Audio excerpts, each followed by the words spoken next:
tayo sa Calagos Island, dito sa Camarines Norte. At katabi natin si Sherman.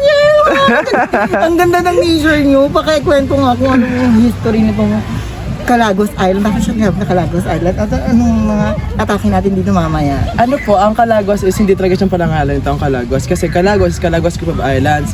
Tawag yung sa group of islands dito, which is composed of Three barangays. three major islands. Ito, Tinaga, sa Banokbok, and then Macolago Parang Island. matalino talaga si Sherman. And then ito Deserve. po, yung ano po, beach na to is tinatawag talaga siyang, in Bicol is Halabang Baybay. Parang may sinasabi silang puting buhangin. Oh, Ayun, yun Halabang na yun. Baybay po, tapos naging Tagalog, Mahabang Buhangin, kasi mahaba po talaga, long stretch white sand. haba talaga. And then, ito po talaga before, bago siya mag-resort is pahingahan after maglibing ng mga tao dyan, dito sa na swimming. And kapag November 1, visit sa mga patay, pumunta sila dyan, and after dyan, pupunta dito.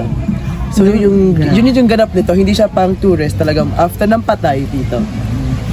Sobrang napakaganda talaga ng Calagos Island. Sobrang 10/10 talaga yung marirate natin dito kasi sobrang napaka-crystal ng buhangin, yung napakatayaba na. At saka yung pag nasa silagan siya ng araw, parang naging crystal yung tubig. Turquoise color yung water. Grabe, sobrang naman. Kaya recommended talaga. Medyo malayo lang pero kung gusto mo talaga ng magandang nature, di ba?